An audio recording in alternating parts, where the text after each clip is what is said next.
બનાસકાંઠા જિલ્લામાં ભારે વરસાદથી ઠેર ઠેર નુકસાન થયું છે। જમીન ધોવાણ થવાથી ઘરો ધરાશાયી થયા છે। ઘરો ખેતરો બરબાદ થયા તો કેટલાક પશુઓના પણ મૃત્યુ થયા, જેને લઈને બનાસકાંઠાના સાંસદ જ્ઞાનીબેન ઠાકોરે પત્ર લખીને સહાયની રજૂઆત કરી છે। પાક નુકસાન, જમીન ધોવાણ, ઘર ધરાશાયી અને પશુ નુકસાનનું તાત્કાલિક સર્વેક્ષણ કરી પીડિતોને નાણાકીય વળતર આપવા અને ખેડૂતોને તાત્કાલિક ધોરણે અઠવાડિયાની કેશડોલની સહાય આપવા રજૂઆત કરી। નાગરિકોને 1000 કરોડનું વિશેષ પેકેજ આપવા માટેની પણ રજૂઆત કરી।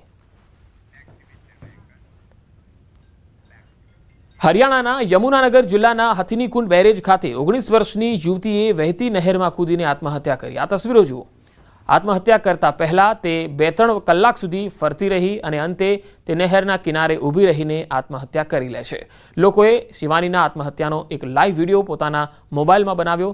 આત્મહત્યા દરમિયાન પોલીસ કર્મચારીઓ પણ ઘટના સ્થળે હાજર હતા, પરંતુ તેઓ તેને આત્મહત્યા કરતા રોકી શક્યા નહીં। મૃતક યુવતીની ઓળખ ઉત્તર પ્રદેશના સહારનપુર જિલ્લાના રતનપુરા ગામની હોવાનું જાણવા મળ્યું। હાલમાં આત્મહત્યાનું કારણ અકબંધ છે। યુવતીનો મૃતદેહ હજુ સુધી મળ્યો નથી।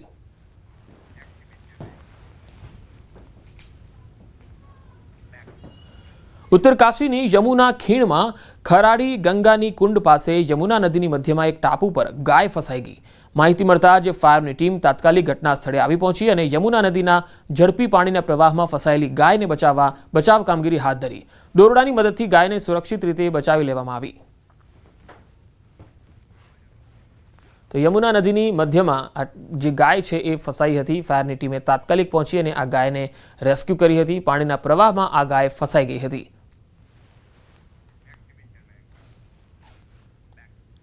નેપાળમાં હિંસા અને બ્લેકઆઉટ વચ્ચે સુરતના 20 પ્રવાસીઓ ફસાયા। સુરત નેશનલ બેંકના ડિરેક્ટર દેવાંગભાઈ ચોકસી સહિત 20 લોકોએ ખતરનાક સ્થિતિનો સામનો કર્યો। સુરતના સાંસદ મુકેશ દલાલે ત્વરિત અને અસરકારક કાર્યવાહી શરૂ કરી। મુકેશ દલાલ દ્વારા વિડીયો કોલ કરી ફસાયેલા લોકો સાથે સંપર્ક કરાયો। ભારતીય દૂતાવાસ અને નેપાળના સંબંધિત અધિકારીઓ સાથે સંવાદ કર્યો। સ્થાનિક અને રાષ્ટ્રીય સ્તરે ફસાયેલા સુરતીઓને સલામત પાછા લાવવાનો પ્રયાસ હજુ પણ ચાલી રહ્યો છે।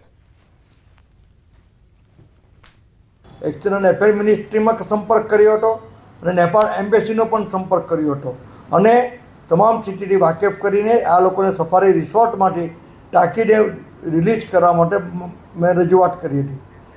मिनिस्ट्रीए त्यांथी एम्बेसीमांथी एवुं जणाव्युं हतुं के हाल परिस्थिति गंभीर छे, थोड़ी परिस्थिति ठाड़े पड़शे ने आगळनो रस्तो बिल्कुल शांत अने क्लियर थई जशे एटले अमे तरत ज ए लोकोने बहार काढीशुं। एटले ए लोको गईकाले होટલમાંથી બહાર સલામત નીકળી ગયા છે। નેપાળના કાઠમંડુ એરપોર્ટ પર ફસાયેલ અમદાવાદના પ્રવાસીઓ પરત ફર્યા। રાણીપ અને મણિનગરનો પરિવાર મોતને હાથ ઉતાડી આપીને પરત ફર્યો। પરત ફરેલા પરિવારે ન્યૂઝ 18 સમક્ષ નેપાળની સ્થિતિ વર્ણવી। અમદાવાદનું 20 સિનિયર સિટીઝનનું ગ્રુપ કાઠમંડુ એરપોર્ટ પર ફસાયેલું હતું। 36 કલાક કાઠમંડુ એરપોર્ટ પર ફસાયા બાદ ભારતીય દૂતાવાસ દ્વારા તેમને સુરક્ષિત ભારત પરત મોકલાયા। नेपाळમાં फाटी निकळेली हिंसाમાં अनेक भारतना प्रवासीओ जे छे ते फसाया छे अने गुजरातमांथी गयेला प्रवासीओ पण फसाया छे। जो कि हवे धीरे धीरे जे प्रवासीओ परत आवी रह्या छे अने तेमाना ज एक प्रवासी जे छे अशोकभाई के जेओ आजे ज नेपाळथी परत फर्या छे। अशोकभाई पासेथी जाणीशुं के आखी आ घटना शुं छे अने केवी रीते तेओ त्यां फरवा माटे क्यां फरवा माटे गया हता, केटला लोको गया हता। अशोकभाई, काठमंडू नेपाळ तमे फरवा माटे गया था, केटला लोको अहींयाथी गुजरातमांथी गया था अने क्या फरवा माटे पेला गया? अमे अहींयाथी 20 जणा हता अमदावादना, 5 जणा सौराष्ट्रना भावनगरना हता। 7 दिवसना प्रवासे गया था। 3 तारीखे अमारो प्रवास चालू थयेलो। प्रवास बधो सुख शांति, पशुपतिनाथ जे चितवन पोखरा बधुं शांतिथी फर्या। छेल्ला दिवसे आववानो चेकआउट टाइम हतो अमारो सवारे 9 वागे अमे लॉर्ड्स होटल छोड़ी काठमंडूमां। होटल छोड़ीने अमे 20 मित्रों ज हता। आ पेला आगळ निकળી ગયા હતા સવારે 4 વાગે, કાઠિયાવાડના હતા અને લગભગ 2 કિલોમીટર પછી કાઠમંડુમાં 25,000 માણસનું ટોળું બસને ઘેરી લેવાની તૈયારીમાં હતું અને આગજનીને બધું સળગાવવાનું ચાલુ હતું। પોલીસ નિષ્ક્રિય હતી ટોટલ। ટોળાએ આવીને અમને ચોખ્ખું જ કહ્યું કે ઉતરી જાઓ નહીં તો બસમાં જીવતા સળગાવી દઈશું તમને। અમે બધા ગભરાઈ ગયા। સિનિયર સિટીઝન હતા, 70-75 વર્ષના દાદા દાદી હતા। ટોટલી જીવ બચાવવા માટે બેગો ગાડીમાંથી કાઢી અને અમે બસ એમના હવાલે કરીને અમે ચાલતા ચાલતા એરપોર્ટમાં ભાગવા માંડ્યા। હવે કમનસીબી એવું થઈ કે એ ટોળાનો શિકારમાંથી તો બચ્યા અમે, પણ સામે બીજું 30-40 હજારનું ટોળું એરપોર્ટથી 2 કિલોમીટર પહેલાં સામે મળ્યું રેલીના સ્વરૂપમાં. હવે એ રેલીએ એટલું તોફાન કર્યું કે પોલીસે સામે ટીયર ગેસના સેલ છોડ્યા. ટીયર ગેસના સેલ છોડ્યા તો ટોળું તો પાછળ જતું રહ્યું, પણ અમારું જે 20 જણનું ગ્રુપ હતું એની ઉપર, મારા વાઈફ ઉપર ને બીજા 4 મેમ્બર ઉપર ટીયર ગેસના સેલ પડ્યા અને અમે ટોટલ મૂર્છિત અવસ્થામાં થઈ ગયા લગભગ 2-3 મિનિટ, 4 મિનિટ માટે. કોઈ દિવસ આવો અનુભવ થયો નહીં. ટોળામાંથી એક ભાઈએ પાણીની બોટલ અમારા આ પર ફેંકી, એના હિસાબે અમે 3-4 મિનિટમાં થોડા સ્વસ્થ થઈ અને એરપોર્ટ બાજુ ભાગ્યા. તો આર્મી હતી, આર્મીના હિસાબે અમે એરપોર્ટની અંદર જતા રહ્યા. તો એરપોર્ટમાં જઈને લગેજ બધું આપ્યું, ટિકિટો આપી એમણે, અને અચાનક એરપોર્ટ ઉપર હુમલો થયો એટલે એરપોર્ટનો સ્ટાફ બધું એમનું એમ છોડી અને ટોટલી 100% એરપોર્ટનો સ્ટાફ બધો લગેજના ફેંકીને જતો રહ્યો. અમે લગેજ લઈ લીધું અને અમે આત્મવિશ્વાસ કે હવે જે થાય અમારું એરપોર્ટ ઉપર જ રહીશું તો અમારું ભારત સરકાર અમને બચાવ કરશે. એરપોર્ટની પ્રોપર્ટી અમારે છોડવી નથી. મારી ટીમને મેં ફોલો કરી અને 20 જણને સમજાયા કે આપણે એરપોર્ટ છોડવું નથી. બહાર બધું સળગે છે, અંદર આપણે થોડા સેફ છીએ.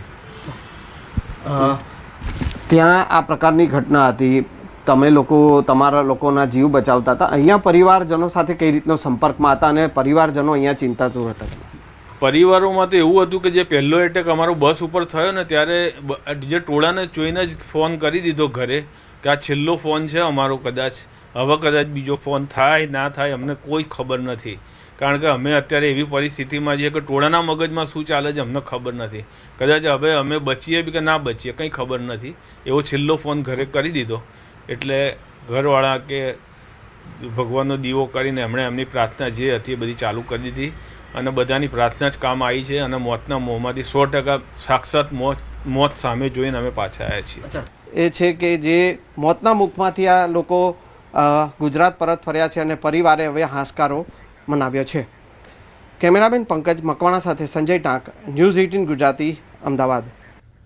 નડિયાદ મહાનગરપાલિકામાં બબાલ થઈ ગઈ. ભાજપ અને કોંગ્રેસના કાર્યકર્તાઓ વચ્ચે છૂટા હાથની મારામારી થઈ.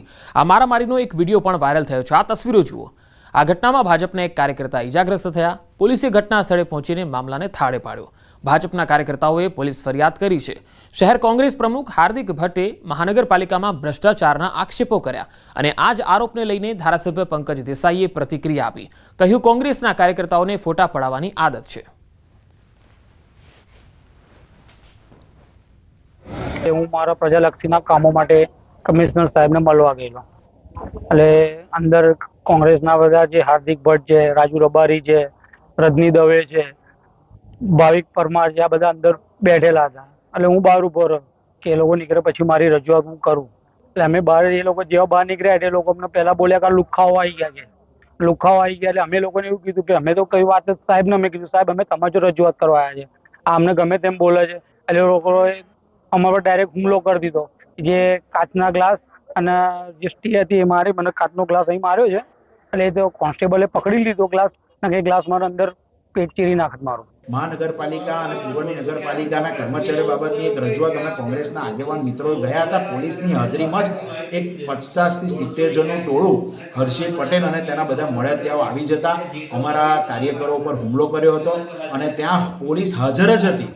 પોલીસની હાજરીમાં જ થયું છે, પરંતુ અમે એસપી સરને, ડેપ્યુટી ડીવાયએસપી સરને ફોન કરતા તાત્કાલિક તેઓએ આખો મામલો સંભાળી લીધો હતો. જે ડેવલપમેન્ટના કામો છે સરકારમાંથી અમે મહેનત કરીને અમે પ્રયત્નો કરીને લઈ આવતા હોઈએ અને એમને ખાલી જઈને ફોટા પડાવી અને વિડીયો ઉતારી અને મૂકી દેવાની રીલો અને રીલ બનાવી અને પોતે જાણે કરાયું હોય એ રીતના લોકોને બતાવવાનું, આ કેટલા અંશે વ્યાજબી છે?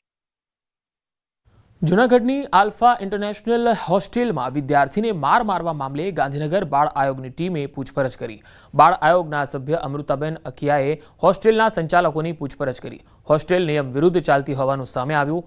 સિનિયર અને જુનિયર વિદ્યાર્થીઓને એક સાથે રાખતા હોવાનું પણ ખુલ્યું. સાંજનો નાસ્તો પણ બાળકોને નહોતો આપવામાં આવતો. હોસ્ટેલના રૂમની અવરજવર સીસીટીવીમાં સ્પષ્ટ નહોતી. બાળકોની સંસ્થા ચલાવવાનો હોસ્ટેલ સંચાલકને અનુભવ ન હોવાનો પણ ખુલાસો થયો. બાળ આયોગ સરકારને રિપોર્ટ કરશે સબમિટ.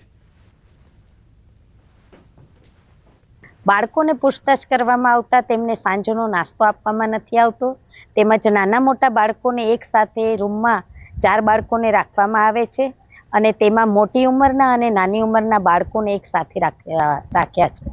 તેમજ સીસીટીવી કેમેરા જોવામાં આવે તો ફક્ત હોસ્ટેલની બહારના ભાગે અને લોબીમાં કેમેરા રાખેલા છે, પણ એક પ્રાઇવેટ ભાડા કરાર કરી અને જે વ્યક્તિને બાળકોની સંસ્થા ચલાવવા માટેનો અનુભવ નથી તેવી વ્યક્તિના ભરોસે આટલા બધા બાળકોનું ભવિષ્ય સોંપી દેવામાં આવે છે, તે અયોગ્ય છે. અમદાવાદ ગ્રામ્ય પોલીસે ગુનાખોરીને રોકવા માટે એક નવી પહેલ શરૂ કરી. પોલીસે ગ્રામ્ય વિસ્તારમાં રહેતા તમામ શ્રમિકોની નોંધણી માટે એક પોર્ટલ શરૂ કર્યું, જેમાં તમામ શ્રમિકોની નોંધણી કરવામાં આવશે. અમદાવાદ ગ્રામ્ય પોલીસના વિસ્તારમાં આવેલી 10,000 કંપનીના 5 લાખ શ્રમિકોની નોંધણી કરવાની પ્રક્રિયા શરૂ કરાઈ છે, જેથી ગંભીર ગુનાને અટકાવી શકાશે. ગ્રામ્ય પોલીસે એક નવું પોર્ટલ શરૂ કર્યું, જેને લોગિન આઈડી કંપની અને લેબર કોન્ટ્રાક્ટરોને આપવામાં આવશે. તેઓ પોતાના સમય, શ્રમિકોના નામ, તમામ મૂળ વતન અને તેમના સરનામા, હાલનું સરનામું, પુરાવા સાથે એક આઈડી તૈયાર કરવામાં આવશે. અત્યારે અમદાવાદ ગ્રામ્ય પોલીસથી બાયસેગની મદદથી અમે એક પોર્ટલ ડેવલપ કર્યો છે, લેબર રજિસ્ટ્રેશન પોર્ટલ. આ જે લેબર રજિસ્ટ્રેશન પોર્ટલ છે એનું યુટિલાઇઝેશન એવું છે કે તમામ જે કંપનીઓ છે જે તમામ લેબર કોન્ટ્રાક્ટર છે એ તમામને એક લોગિન આઈડી આપવામાં આવશે. એ તમામ કોન્ટ્રાક્ટર્સ અને તમામ કંપનીઝ એના જે કંપનીમાં જે લેબર કામ કરતા હોય એ લેબરના ડેટા એમાં ફિલ કરશે અને લેબરને રિલેટેડ એનો પરમાનન્ટ એડ્રેસ ક્યાં છે, અત્યારે અહીંયા ક્યાં રહે છે અને કઈ કંપનીમાં શું કામ કરે છે, એની એક માહિતી અમે ભેગા કરી રહ્યા છે. બનાસકાંઠામાં સીએમ ભૂપેન્દ્ર પટેલ પૂરગ્રસ્તોની મુલાકાતે છે. માડકા ગામે અસરગ્રસ્તોને મળ્યા. સીએમ માડકા ગામના સ્થાનિકો સાથે સંવાદ પણ કર્યો. લોકોએ મુશ્કેલી અને રજૂઆત સીએમ સમક્ષ કરી હતી. વધુ માહિતી મેળવીએ. સંવાદદાતા કિશોર તુવર બનાસકાંઠાથી જોડાયા છે. કિશોર, જ્યારે સીએમ માડકા ગામે પહોંચ્યા ત્યારે સ્થાનિકોએ કયા કયા મુદ્દાઓની રજૂઆત સીએમ સમક્ષ કરી? રાજ્યના મુખ્યમંત્રી જે છે તે પૂર અસરગ્રસ્ત વિસ્તારની મુલાકાતે છે. સુઈગામ, થરાદ અને વાવના ગામડાઓ બાદ ગઈકાલ રાત્રે વાવ ખાતે જ પૂર અસરગ્રસ્તોની મુલાકાત બાદ તેઓ વાવ ખાતે જ રાત્રિ રોકાણ કર્યું હતું અને આજે સવારે તે સીએમ વાવ તાલુકાના માડકા ગામે પહોંચ્યા છે. માડકા ગામના સ્થાનિક લોકો સાથે સંવાદ કર્યો હતો અને માડકા ગામના જે પણ સમસ્યાઓ છે તે સમસ્યાઓ સાંભળી હતી. ખાસ કરીને માડકા ગામમાં જ્યારે પૂર આવે છે, 2015 હોય, 17 હોય કે 2023 હોય કે 2025 હોય, જ્યારે પૂરનું પાણી આવે છે ત્યારે માડકા ગામમાં નદીનો પ્રવાહ ચાલતો હોય તેવા દ્રશ્યો સર્જાતા હોય છે અને આ જે પાણી આવે છે તે પાણીનો કાયમી નિકાલ કરવા માટેની રજૂઆત જે છે તે સીએમને કરવામાં આવી હતી ગામ લોકો દ્વારા. તે ઉપરાંત ગેનીબેન ઠાકોર પણ તે સમયે ત્યાં પહોંચ્યા હતા અને ગેનીબેન ઠાકોરે પણ સમગ્ર સ્થિતિની જે રજૂઆત છે તે સીએમને કરી હતી અને મુખ્યમંત્રીએ પણ સ્થાનિકો સાથે ખુલ્લા મનથી વાત કરી હતી અને કાયમી આ પાણીનું નિરાકરણ થાય તે માટે પ્રયાસો કરવા મુખ્યમંત્રીએ માડકા ગામના લોકોને ખાતરી પણ આપી છે. જી કિશોર, આભાર માહિતી આપવા માટે.